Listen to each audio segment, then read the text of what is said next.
Então, no fim do século XX, as discussões acerca de como definir a categoria mulher começaram a ter muita visibilidade dentro dos meios feministas, questionando-se o que é essa suposta identidade comum e própria às mulheres.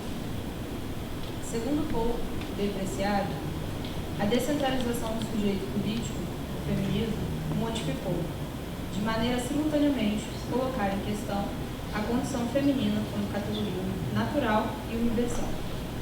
Radicaliza também a dúvida acerca da existência biológica de dois sexos como dados anteriores, independentes dos seus processos raciais. Observamos, então, o iminente risco da universalização do que é ser mulher, isto é, o perigo que a homogeneização desse termo, em nome da necessidade de representação política, apresenta para a luta feminista. Estabelecer uma universalidade ao termo mulheres gera consequências, como as observadas em alguns momentos da história dos feminismos, implicando a exclusão daquelas que não se encaixam em determinado padrão ou servindo apenas para representar um grupo de mulheres privilegiadas. Segundo o Preciado, foi por volta dos anos 80 que Judith Butler e Teresa de Lauretis levantaram o debate de que o feminismo utilizava-se da mesma estrutura que pretendia questionar. Desta maneira, o feminismo pode operar como uma ferramenta de controle político e de normatização, e assim esconder uma multiplicidade de vetores sociais que formam subjetividade, como sexo, raça, classe, sexualidade, etc. É nesse contexto que assistimos a uma série de práticas excludentes no âmbito do próprio feminino, como a existência de racismo, transfobia, homofobia e também uma centralização de mulheres de classes altas e médias. Nas palavras de Preciado, a repressão a projetos revolucionários levou a um feminismo cinza, normativo e puritano, que vê nas diferenças culturais, sexuais e políticas ameaças contra o ideal heterossexual e eurocêntrico de mulher. Citação. Aponta-se, então, como uma das principais causas da irrupção do pensamento feminista a quebra com um determinado modelo, seja esse modelo de comportamento, de lugar social, de sexualidade, dentre outros, ou com quaisquer códigos que fixem qualidades que se imponham ao indivíduo constituído como mulher. Ainda que seja possível apontar a quebra com um determinado modelo de mulher como uma característica que desempenha um papel pioneiro no feminismo, observamos um risco que consiste em estabelecer novos modelos alternativos de mulher, que homogeneizam a experiência das mulheres. Ao fugir de um modelo tradicional, acaba-se eventualmente por erigir um outro, a partir do qual se legitima ou não quem está apta ou apto a integrar o feminismo. Sobre essa problemática, Angela Davis, em uma conferência proferida em 2013 na Universidade de Chicago, disse o seguinte: como essa categoria poderia ser repensada? Não apenas abarcar pessoas africanas, indígenas e outras de origem não europeia, mas também para que pudesse ser aplicada a grupos e comunidades, não apenas a indivíduos. Teríamos então de reescrever toda a categoria, e não simplesmente incorporar mais mulheres em uma categoria inalterada do que significa mulher. A categoria em si precisa mudar para que não simplesmente reproduza ideias normativas sobre quem pode ou não ser considerada mulher. Fim de citação. Concebemos a noção de modelo, assim como definiu Deleuze, em Diferença e Repetição, enquanto uma instância superior e transcendente que julga e seleciona os corpos sensíveis de acordo com critérios que lhes são exteriores e superiores. O modelo é, então, o que constitui o original, a ideia perfeita e verdadeira platônica. Nas palavras de Deleuze, julga-se que o modelo goze de uma identidade originária superior. Então, só a ideia não é outra coisa a não ser aquilo que ela é. Só a coragem é corajosa, só a piedade é piedosa. Em citação. O que nos interessa, então, é falar contra um certo modo de fazer política que tenha um modelo como critério de julgamento. Então, nossa pergunta fundamental aqui é a seguinte: como fazer políticas feministas cujo funcionamento não caia em uma lógica do modelo? Propomos, então, pensar esse problema à luz da filosofia de Deleuze e Guattari, mobilizando mais especificamente o conceito de Deus de mulher. A dupla de filósofos afirma em Platão que a mulher, como entidade molar, tem que devir mulher. Citação. Para entendermos a importância desse enunciado para a nossa pesquisa, é preciso primeiro não confundir devir mulher com mulher molar. Segundo os autores, a menina é a primeira que possui seu corpo-máquina moldado para a fabricação de um organismo ferramenta sexual, de forma que um corpo que produzia múltiplos sexos seja reduzido a apenas um, que possui certos comportamentos e funções determinadas, isto é, a mulher molar. Ainda que mulher molar e devir mulher não se confundam, é possível afirmar que a relação que essas noções guardam entre si é que devir mulher se configura como uma potência desestabilizante da categoria de mulher molar, enquanto oposta ao homem no regime binário de sexo. Devir mulher, desse modo, uma maneira de fazer variar o modelo dominante de subjetividade sexual, de forma a escapar da dualidade dos sexos e afirmar um corpo que produz N sexos, ou seja, múltiplos sexos. Então, é necessário lembrar também que, segundo Guattari e Deleuze, há dois sentidos de minoria. A mulher molar é uma minoria, enquanto estado histórico, e enquanto um grupo em determinada situação de exclusão da maioria, na medida em que maioria designa um modelo de poder ou método padrão, e não quantidade de população. Já o segundo sentido de minoria se diz como um processo de se tornar minoritário, isto é, como um devir ou variação de uma medida padrão. Desse modo, mesmo que as mulheres formem uma minoria em determinadas condições históricas e sociais, é preciso que as próprias mulheres se tornem mulheres, isto é, se engajem no devir minoritário e se tornem minoritárias. É assim que Deleuze e Guattari afirmam que apenas ser minoria não basta para devir minoritário. Essa diferença entre os dois sentidos de minoria é um elemento importante para pensar o funcionamento interno de um movimento feminista, uma vez que há o risco já mencionado que Guattari chamou de modelização, ou seja, a delimitação de modelos ideais que servem como fatores excludentes. A mulher, enquanto entidade molar, se configura como uma marcação de um sujeito e existe apenas em um determinado contexto social, no qual ela é definida e transformada em ferramenta. Essa entidade molar refere-se, então, a uma marcação de poder sobre corpos que produzem N sexos a partir do que os filósofos chamam de roubo do corpo maquínico ou molecular. Sendo assim, as instâncias molares são produtoras da diferença sexual e produzem uma assimetria na qual a mulher é uma minoria. Segundo Guattari, o devir corpo feminino não deve ser assimilado à categoria mulher, tal como ela é considerada no casal, na família e etc. Tal categoria, aliás, só existe no campo social particular que a define. Não há mulher em si, não há polo materno, nem eterno feminino. A oposição homem-mulher serve para fundar a ordem social. Parece-me importante explodir noções generalizantes e grosseiras como as de mulher e homossexual. As coisas nunca são tão simples assim.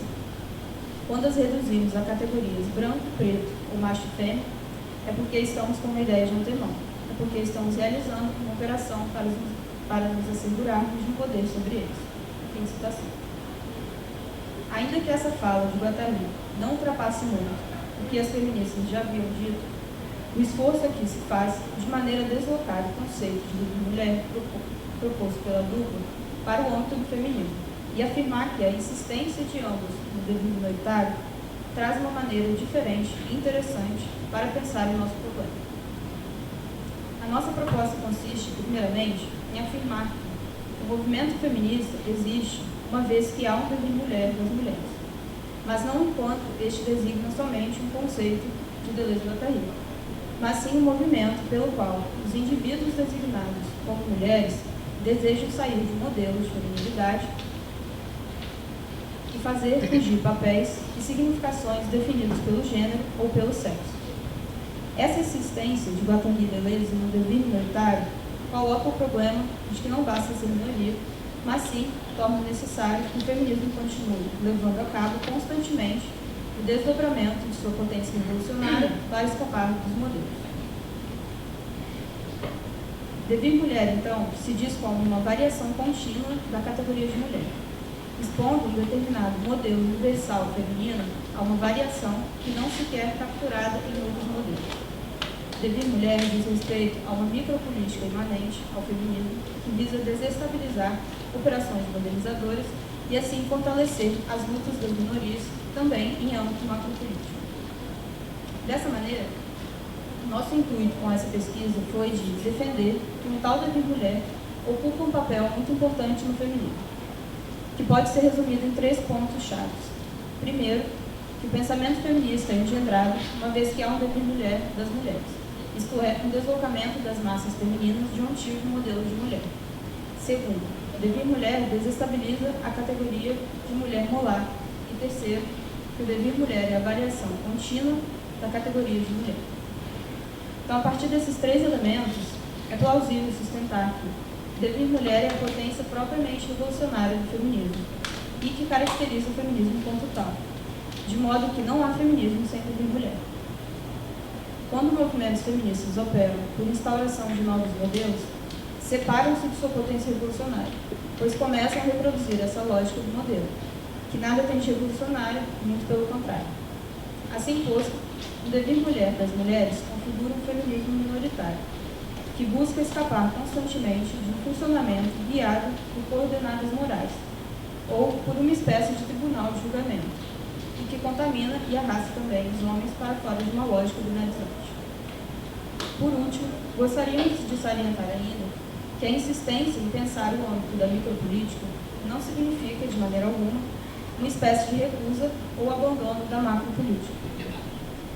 Nas palavras de Guattari Deleuze, é certamente indispensável que as mulheres levem a cabo uma política molar, em função de uma conquista que elas operam de seu próprio organismo, de sua própria história e de sua própria subjetividade. Fim de citação.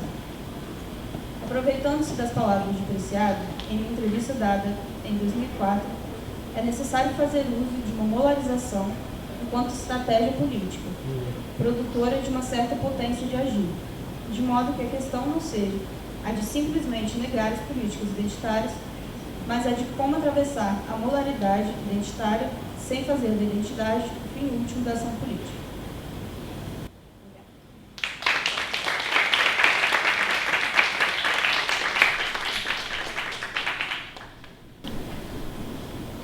Bom, boa noite. O nome da minha... É uma fala exatamente que eu preparei, que já vou explicar assim por quê. Mas o nome da minha proposta de conversa aqui com vocês é Devir e Diferença na Composição do Comum, Virginia Woolf e Deleuze em Diálogo. Então, algumas premissas assim, que eu pensei em fazer agora. Não vou esmiuçar conceitos, até porque a Letícia fez isso muito bem em relação ao devir. A Clara já fez o apontamento que existe uma certa relação entre Virginia Woolf e Deleuze, não exatamente essa aqui que eu vou propor e que eu estou traçando, mas existe uma relação entre eles. Então eu vou colocar um problema, que é tal como tem pensado, como problema de pesquisa, e como é que Deleuze e a Virginia Woolf então se encaixa no entrelaçamento dos caminhos de pesquisa para pensar esse problema. E o problema é, como é que a gente cria um comum democrático? Um outro comum, que não é... Bom, aí eu peço licença para depois, talvez em debate, a gente possa discutir sobre isso, sobre o que é este comum conceitualmente e como prática que eu estou propondo. Mas vamos ficar com essa pergunta. Como é que a gente cria um comum democrático? E eu penso que a criação desse comum, ele passa pelo conceito e prática que são os devires e a diferença, tal como apresentado e desenvolvido no pensamento de Deleuze e de Deleuze e Guattari. Então, primeiro eu vou colocar aqui, vou ler uma passagem bastante conhecida do que é a filosofia sobre como é que o Deleuze e o Guattari se colocam em relação à democracia, em relação às democracias liberais, especialmente, né? Dando nome aos bois. Então eles dizem assim: quem pode manter e gerar a miséria e a desterritorialização e reterritorialização das favelas, salvo polícias e exércitos poderosos que coexistem com as democracias? Que social-democrata não dá ordem de atirar quando a miséria sai de seu território ou gueto? Os direitos não salvam nem os homens, nem uma filosofia que se reterritorializa sobre o Estado democrático.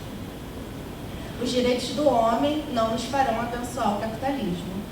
E é preciso muita inocência ou safadeza de uma filosofia da comunicação que pretende restaurar a sociedade de amigos ou mesmo de sábios, formando uma opinião universal como consenso, entre aspas, capaz de moralizar as nações e os estados e o mercado. Os direitos do homem não dizem nada sobre os modos de existência imanentes do homem provido de direitos. Acabo dialogando também com a primeira mesa. Colocou a questão do problema do direito e das democracias e o pensamento Deleuze. Mais adiante, ainda próximo desse trecho, Deleuze e Guattari escreve: as democracias são maiorias, mas um devir é, por natureza, o que se subtrai sempre à maioria. Então, penso que aqui, esse livro é de 91, mas esse problema é antigo, né? Aliás, talvez o problema político mais antigo da humanidade, a questão democrática. Eles colocam essa frase, acho que complexa da gente compreender. As democracias são constituídas por maiorias e o devir é o que se subtrai à maioria. Então, como é que a gente vai pensar uma democracia que seja constituída por um devir e não por uma maioria, né? Essa questão teórica, conceitual, envolve conceitos como maioria, como maior, em oposição à minoria e menor, demarcando que minoria não significa minorias, em termos de povos, nação, mas minoria como conceito político, e não só como conceito político, como prática. E aí, a ponto do Bertrand Blanc, um dos principais ou mais importantes pensadores e comentadores de Deleuze atualmente, dizer que a questão das minorias é o coração do pensamento da filosofia política de Deleuze e Guattari. Então, a minoria se coloca para a gente dentro desse contexto de pensar uma democracia não constituída por maiorias, mas por uma minoria. Que tipo de minoria e que minoria é essa? Então, que a gente está dizendo. Então, esse é o problema. E aí, então, a essa minoria que eu estou chamando provisoriamente de comum. Como é que a gente constitui essa minoria para pensar na democracia, que não é a democracia das maiorias? Então, essa minoria ou esse comum que se opõe à maioria, ao majoritário, que se opõe, que desvia, faz o movimento de desvio do majoritário, que talvez seja a própria potência do novo democrático. E aí, pensando nesse campo então, teórico e prático sobre a criação desse comum ou desta minoria, eu acho que a gente tem que passar então pelos conceitos e práticas de devir e diferença. Bom, e aí eu vou recorrer, ou estou pensando junto essas questões com a Virginia Woolf. E aí eu trouxe alguns trechos de 2 textos políticos da Virginia Woolf. Virginia Woolf escreveu textos políticos da década de 30, do início de 30 até 1941, quando ela morreu. É possível dizer que durante toda essa década, toda a produção da Virginia Woolf foi debruçada sobre a questão política, sobre o problema específico da guerra.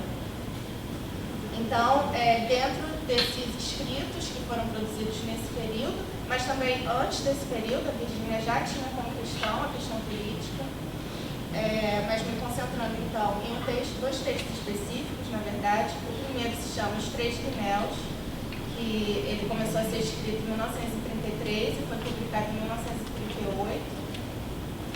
E ele diz o seguinte: eu quero, com esses trechos que eu selecionei, desse texto dos Três Guinéus e de um outro que eu já vou dizer, já vou falar, pensar junto com vocês se a forma como ela está colocando o problema não nos auxilia a pensar justamente nessa constituição dessa minoria, que seja através do devir e da diferença. Então, a primeira trecho que eu destaco dos Três Guinéus é o seguinte.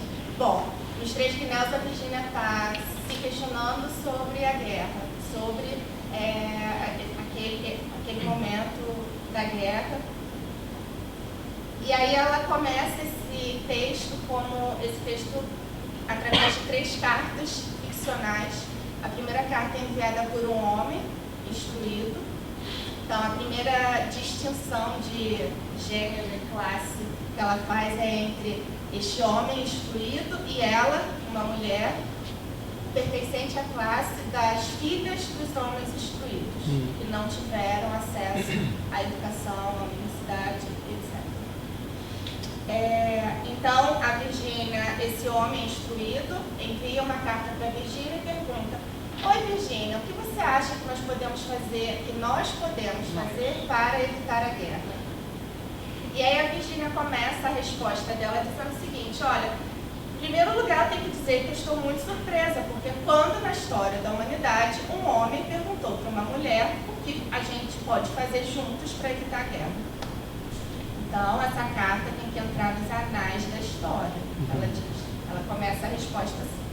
Provavelmente ela está fazendo uma alusão irônica, que é a famosa troca de correspondências entre Einstein e Freud, em 32, em que eles debatiam justamente o que nós podemos fazer para evitar a guerra.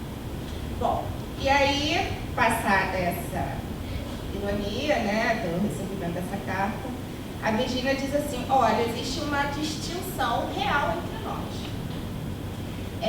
Você pertence ao seleto grupo de pessoas instruídas, por mero acaso, um único gênero, certo? Até aquela altura da civilização humana. Eu pertenço ao grupo de pessoas não instruídas. Pertenço ao grupo de mulheres não instruídas, porém, filhas dos homens instruídos. Então, com alguma distinção também em relação às outras mulheres. Então, penso que ela deixa marcado essa distinção entre ela, filha dos homens instruídos, e esse interlocutor, um homem que recebeu instrução. Quando ela faz essa distinção, eu penso que um dos primeiros problemas do comum está sendo colocado ali. Bom, nós participamos, integramos grupos distintos, e você está me perguntando como é que juntos, podemos pensar juntos em como evitar a guerra. Então, acho que já está sendo colocado ali, né, nessa circunstância, da forma como ela coloca, como é que a gente cria um comum entre nós, entre essas pessoas, esses dois grupos. Bom, como a Virgínia vai resolver isso, não é exatamente o que eu gostaria de discutir agora, mas ela tem ideias sobre como resolver isso, só para vocês saberem. A segunda circunstância que ela coloca, que em um outro texto, que se chama... Só um instantinho. Na verdade aqui está com outra tradução, mas o nome seria Carta às Mulheres Operárias. Uma outra distinção então que a Virgínia faz, esse texto dos Três Guinéus é de 33, publicado em 38, e essa Carta às Mulheres Operárias é de 31. E esse texto é sobre a Virgínia, que tinha uma amiga que trabalhava como gestora financeira de uma cooperativa de guildas. As guildas é uma cooperativa de mulheres que produzem utensílios finos, como zíper, chapéus, essas coisas. E aí a Virgínia tinha uma amiga que era gestora financeira, responsável financeira por essas guildas, desde o final do século XIX.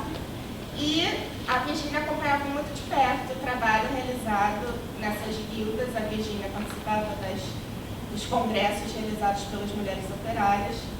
E aí, em 1930, essa amiga dela envia para a Virgínia um manuscrito de memórias das mulheres operárias e pede para a Virgínia fazer o prefácio desse livro das mulheres operárias. A Virgínia se recusa a fazer o prefácio.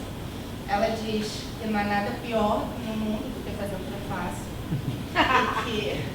e que um livro deve se sustentar por si mesmo. Inclusive, ela fala algo terrível. Ela diz: prefiro morrer afogada do que escrever um prefácio. Ela era muito sarcástica, né? Esse humor dela, todo peculiar. Bom, e aí ela diz assim: olha, eu não vou fazer o prefácio, mas eu vou escrever uma carta. E aí essa carta é publicada em revistas, etc. E aí ela fala o seguinte: olha, eu quero lembrar você, amiga, né, que em 1913 eu participei de um evento, de um congresso das mulheres operárias, não só eu, mas vários amigos seus que saíram de Londres para acompanhar esse congresso que você organizou junto com as mulheres com quem você trabalha e convive. E quando você me manda, né, mais de 15 anos depois esses manuscritos, eu me lembro imediatamente daquela circunstância ali naquele congresso. E ela diz assim, na carta que ela está escrevendo para a amiga, ela diz assim: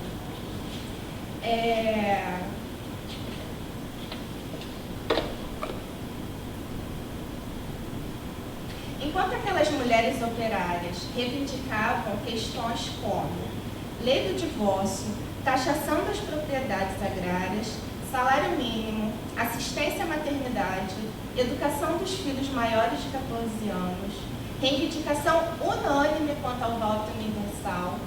Esse é um congresso que ela vai em 1913, então as mulheres ainda não têm direito ao voto em 1913, na Inglaterra.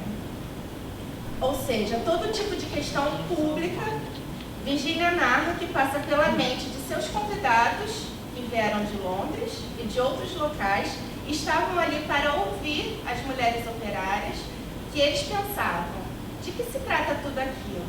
Que significado tem isso? Essas mulheres estavam reivindicando divórcio, educação, voto, estavam reivindicando melhores salários e menos horas de trabalho. Era tudo muito legítimo.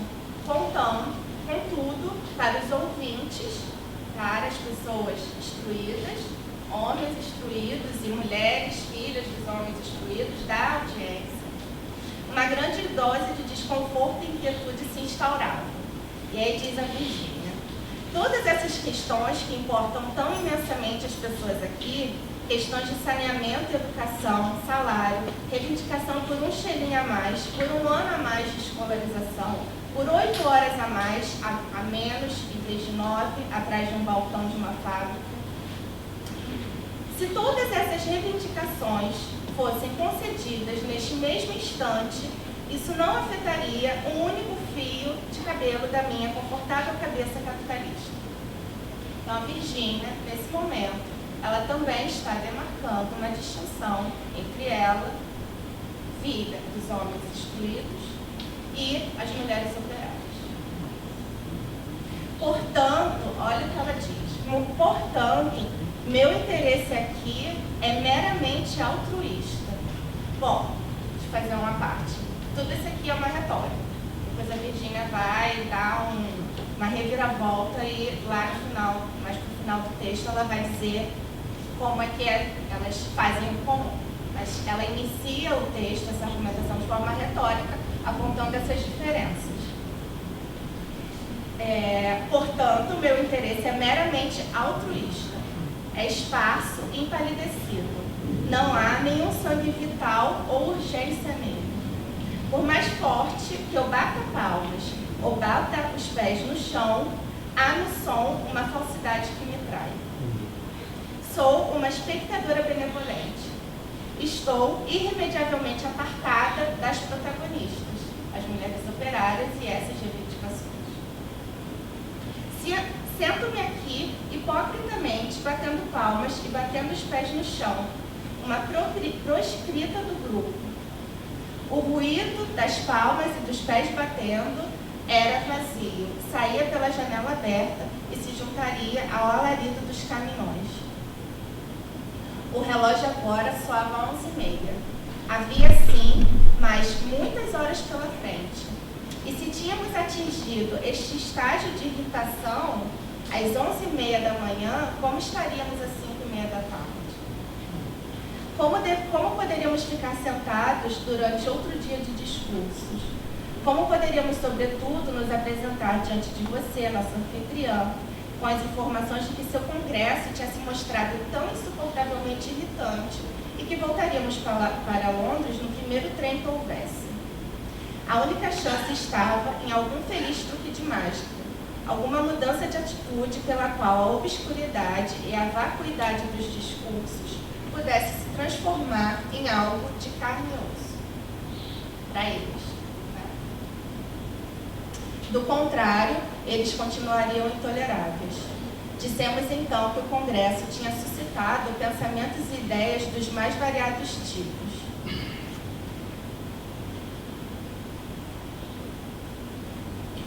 Então, a Virgínia também, nesse texto, ela coloca a distinção entre não só mais os homens instruídos e as mulheres, as filhas dos homens instruídos, mas entre essa classe, a gente pode dizer ali de progressista, né? Dessa classe, então, que reúne os homens instruídos, as filhas dos homens instruídos e as mulheres operárias.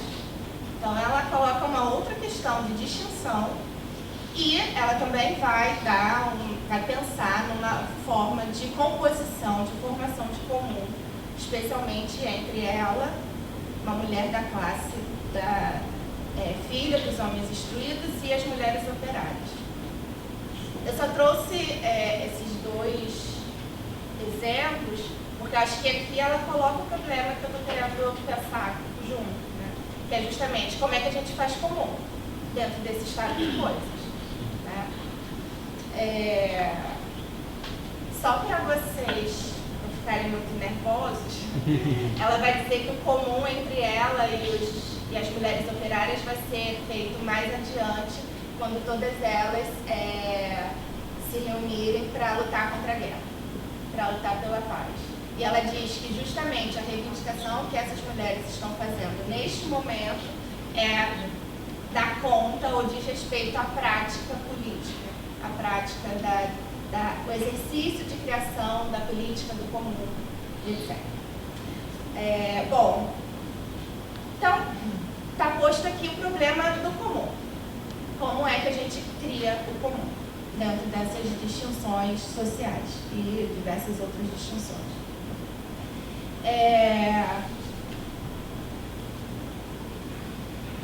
Aí eu queria ler para vocês um outro momento dos Três Guinéus, que a Virgínia vai dizer o seguinte, que na verdade o comum entre as mulheres como um todo, mas especialmente ali naquele debate entre as mulheres, filhas dos homens instruídos e os homens instruídos, vai se mostrar um pouco mais difícil, né? Até porque o homem vai constituir, aí voltando, puxando um pouco para a gente lembrar do Deleuze, vai constituir, não o homem, a pessoa, mas o que é o majoritário, né? A imagem. O homem branco, europeu, adulto, heterossexual. Bom, e aí a Virgínia vai dizer nos Três Guinéus o seguinte, olha, vai ser difícil da gente criar um comum entre nós, isso aí voltei para o diálogo dela com o homem. Vai ser difícil a gente criar um comum entre nós e da gente conseguir começar uma discussão para pensar como é que podemos fazer para evitar a guerra, porque eu gostaria de lembrar que vamos prestar bem atenção em como que as guerras são feitas e como que a guerra se forma. E aí a gente pode perceber que a guerra, ela carrega valores, práticas, hábitos que são cultivados ao longo dos séculos pelos homens. Que práticas, que hábitos, que valores são esses? A glória, vamos morrer pela pátria, vamos ser os heróis da pátria, em nome do patriotismo. Então, atenção também para dizer, a Virgínia não diz que é da essência do homem esses valores, ela diz que é pelo hábito e pelos costumes e pelas leis que os homens ao longo dos séculos têm cultivado estes valores, que são valores de guerra, glória, patriotismo, heroísmo e etc. E aí a Virgínia vai dizer, por exemplo, sobre o patriotismo.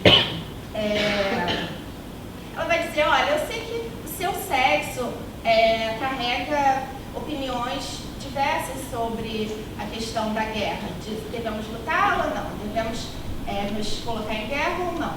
Mas, majoritariamente, a maior parte do seu sexo é a favor da guerra. E ela diz, de acordo com a imprensa diária, são as fontes da Virgínia, a imprensa e as biografias. Segundo tal conferência, foi levado a efeito que a maioria dos homens educados, dos homens instruídos, concordaram com a necessidade de despender 300 milhões de libras anualmente em armas.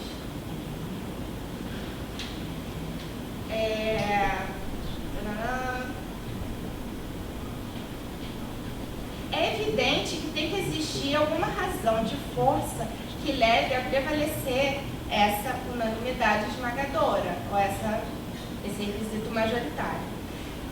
Para abreviar, vamos chamar de patriotismo. O que é, então, este patriotismo que leva as pessoas à guerra?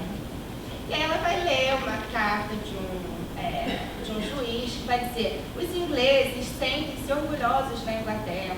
Para os que foram educados em liceus e universidades inglesas e dedicaram o trabalho de uma vida à Inglaterra, poucos amores são mais fortes do que o amor à pátria. Sempre que avaliamos outras nações, não apreciamos os méritos da política deste ou daquele país.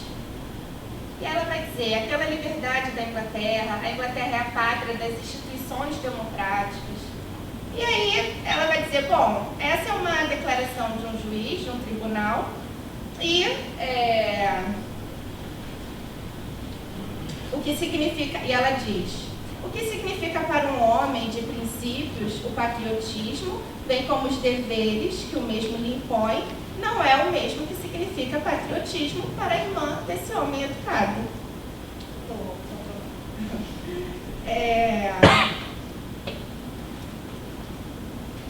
Será que elas, mulheres, têm motivos semelhantes para se sentir orgulhosa da Inglaterra, para amar a Inglaterra, para defender a Inglaterra, para se sentir amplamente agraciada pela Inglaterra? A interpretação da palavra patriotismo pode, pois, perfeitamente diferir da dele, dos homens. E aí, então, a Virgínia está colocando o que para a gente? A questão do comum, e ela dá algumas indicações ou sugestões, ou indica alguns caminhos sobre esse comum entre esses grupos tão díspares. E a questão da diferença, ela vai aparecer ainda nos 3 Gneus, justamente depois, na segunda carta que ela vai responder a uma tesoureira, também é uma carta fictícia, a uma tesoureira que vai pedir para ela também ajuda para pensar junto como é que elas podem fazer para evitar a guerra. E aí a Virgínia vai dizer assim, olha, eu vou lhe dar o meu guinéu, vou fazer uma doação de um guinéu, já que é para essa causa tão nobre, como a gente pode fazer para evitar a guerra. Porém, penso que essa educação, essa faculdade que você quer criar, que você pede subsídio, destinada a mulheres, tem que ser uma faculdade que crie uma outra educação, que fomente um outro modo educacional, que faça com que as pessoas não desejem a guerra, com que as pessoas no futuro, todas, homens e mulheres, não desejem a guerra. Então, já encaminhando para o final, só fazendo algumas citações sobre como é que a Virgínia então coloca essa questão da diferença. Agora já estou na questão da diferença. Ela diz o seguinte: que tipo então de educação ensinará os jovens a odiar a guerra? Que razão há para crer que uma educação universitária, tal como esta educação universitária que está aí, ali no tempo da Virgínia, mas ainda aqui no nosso, né?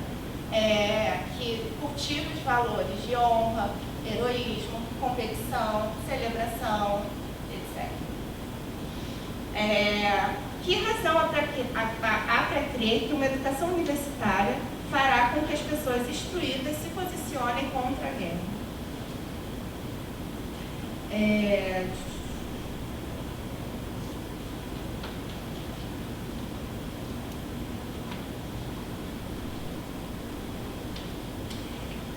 A velha educação das faculdades não produz nenhum respeito especial pela liberdade, nem aversão particular à guerra.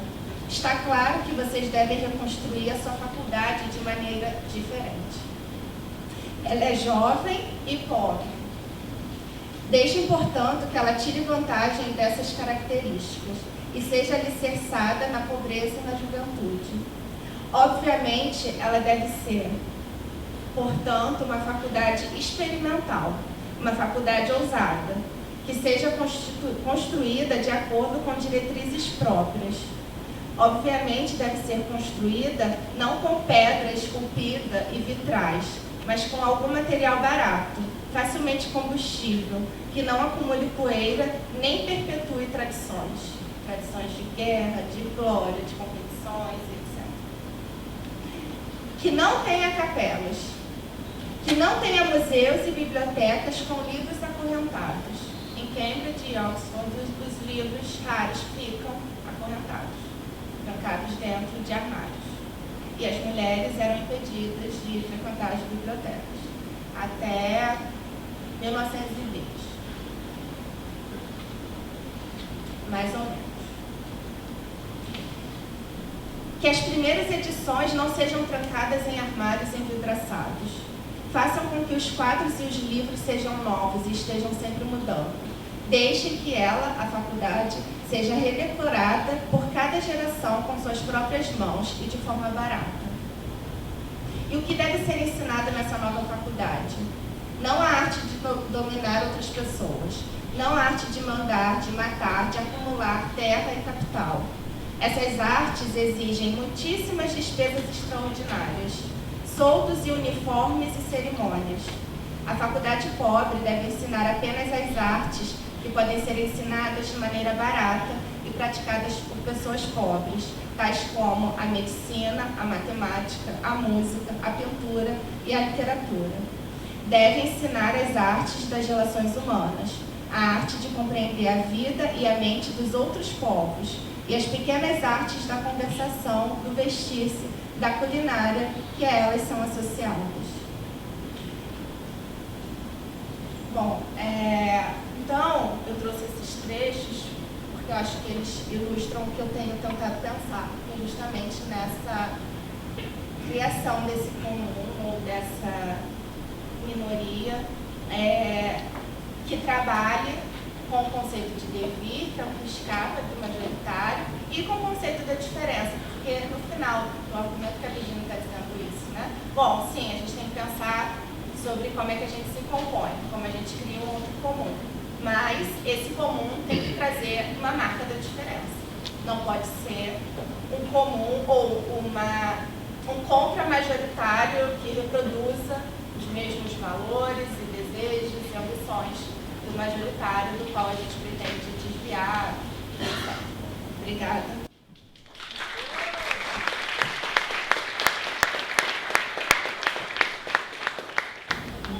Boa noite. O texto que eu vou apresentar, ele pretende ilustrar alguns pontos da relação entre a filosofia burguesa e a literatura de Virginia Woolf. Meu foco vai ser no Romance das Ondas, de 1931, visto que Deleuze chama o plano de consistência da autora de A1. Procurarei também relacionar esse plano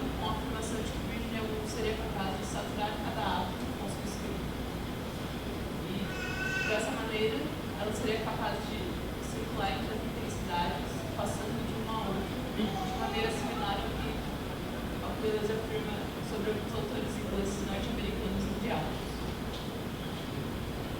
Neste, há uma seção titulada da superioridade da literatura anglo-americana, onde afirma que nesses escritores tudo é partida, devir, passagem, salto, demônio, relação com o de fora.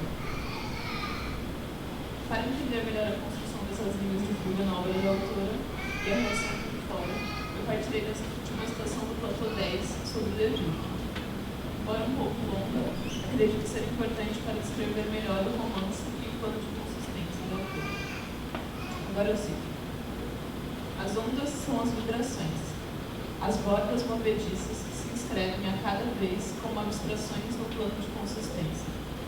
Máquina abstrata das ondas.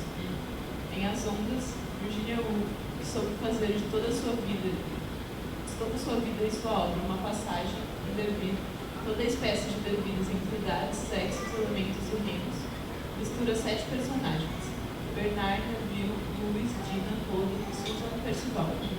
Mas cada um desses personagens, no seu nome, sua individualidade, designam a multiplicidade. Por exemplo, Bernard e o cardume de peixes. Cada um está ao mesmo tempo nessa multiplicidade e na borda, e passa a outros. Percival é como que o último, envolvendo o maior número de dimensões. Mas ainda não é ele que constitui o plano de consistência. Se Roda acredita vê-lo destacando-se do mar, não é ele. Quando ele repousa sobre seu joelho o cotovelo de seu braço, é um triângulo. Quando ele fica em pé, é uma coluna. Se ele se debruça, é a curva de uma fonte. O mar brame atrás dele. Ele está para além de nossa espera. Cada um avança como uma onda, mas no plano de consistência é uma só e mesma onda abstrata, cuja vibração se propaga segundo a linha de fuga ou de desterritorialização que percorre todo o plano. Cada capítulo do romance de Virginia Woolf é precedido de uma meditação sobre um aspecto das ondas, sobre uma de suas horas, sobre um de seus deveres. Fim de citação. O livro seria, então, essa máquina abstrata das ondas, no plano de consistência que é a onda. Como se desenham essas vibrações? Composições de intensidades, afetos e velocidades que circulam, que entram e saem dos personagens, da autora e da linguagem. Choque de encontros, contra os quais não há remédio, diria Woolf. É esse o jogo de forças que o livro descreve. Destrói as identidades fixas por meio dos encontros e dos acasos, que formam uma geografia de intensidades. Para isso, os personagens, em suas multiplicidades, são definidos por movimentos e repousos, por afetos que os compõem em determinados momentos. Assim, cada um deles forma uma multiplicidade de sensações, descrita ao longo do livro, mas ao mesmo tempo é uma só e única voz que nos fala. Voz que se engendra na onda, no plano de consistência, e que se questiona sobre a identidade e a subjetividade, sobre o real e a própria linguagem que escreve o livro. As ondas seriam responsáveis por abarcar toda a polifonia de vozes imanentes, todos os ritmos na duração, formando assim uma sinfonia, tal como afirma o personagem Bernardo ao final do livro. Aí eu cito: como é impossível ordená-las corretamente, destacar um separadamente ou dar o efeito do todo.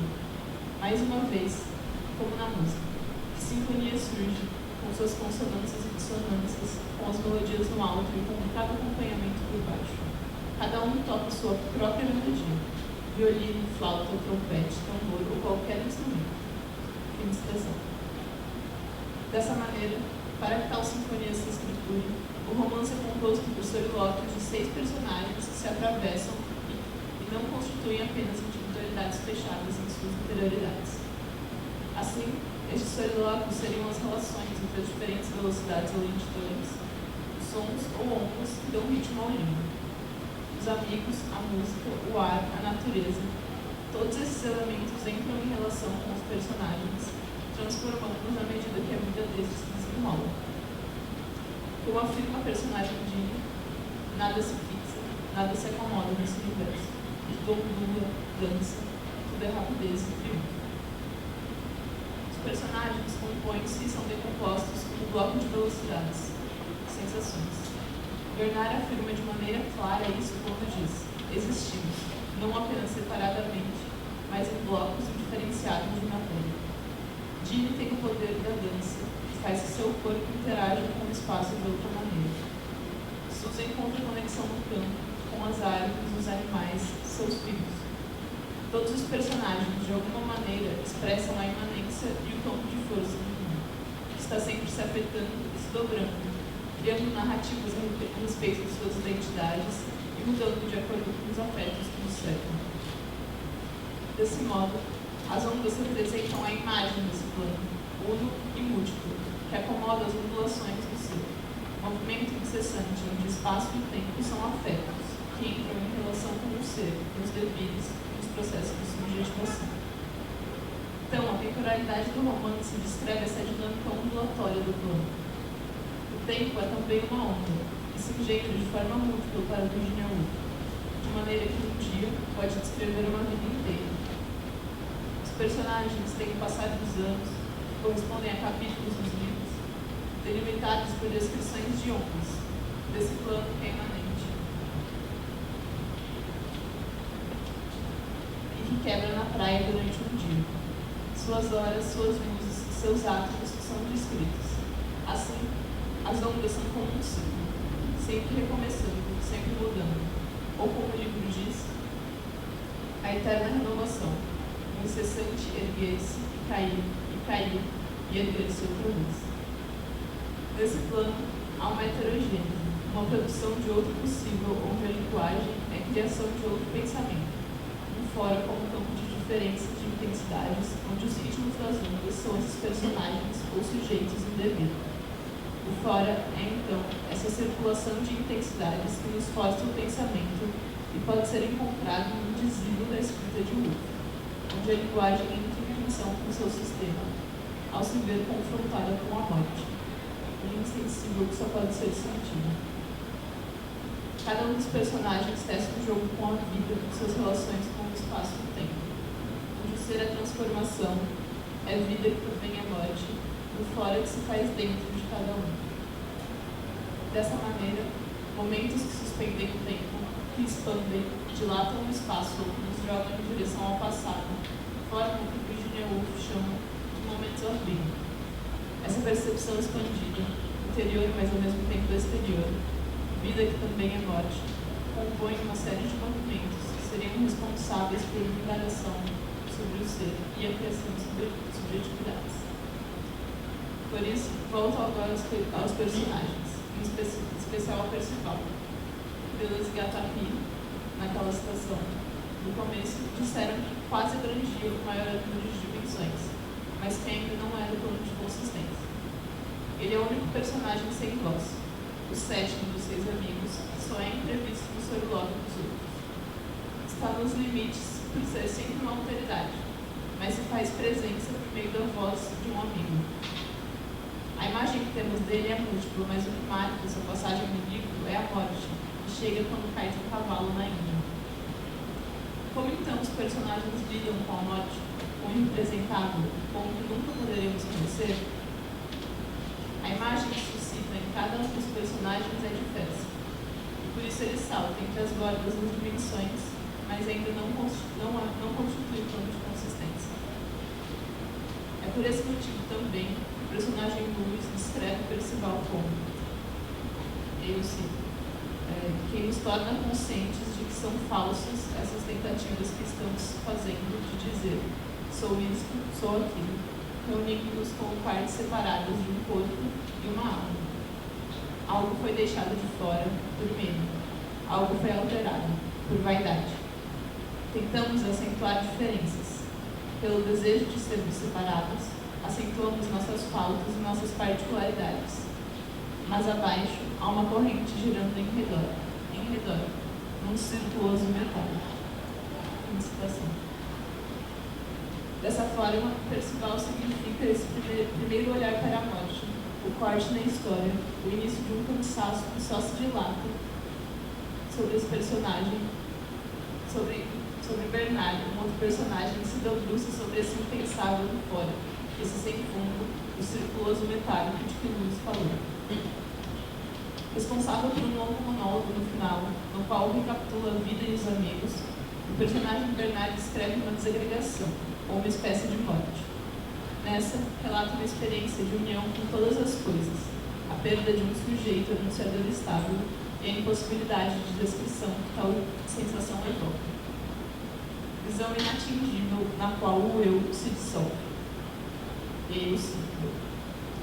Mas como descrever um mundo visto sem um eu? Não há palavras. O azul, o vermelho, mesmo eles distraem, mesmo eles ocultam com sua densidade, em vez de deixarem passar a luz. Como descrever ou dizer qualquer coisa novamente em palavras articuladas? Exceto que também essas cenas se desvanecem, sofrem uma transformação gradual, torna-se, mesmo no curso de um breve passeio, habitual. Citação. Para descrever essa desintegração, esse vazio que a experiência da morte traz, Bernard vai até o limite, inclina-se sobre essa vertigem do sem fundo e encontra-se abandonado, acabado. No meio desse completo nada, não tem que encaixar-se no mundo, em seu ritmo, mas emite um grito, e nele suspende todas as disjunções exclusivas nas quais se baseavam as afirmações anteriores. E aí eu cito novamente o personagem. Que desordem, que confusão. Aqui nascimento, ali morte, suculência e doçura, esforço e agonia, e eu correndo, para um lado e para outro. Agora estava acabado. Final de citação. Aqui ocorre o que Deleuze afirma a respeito da escrita de Beckett, inesgotável.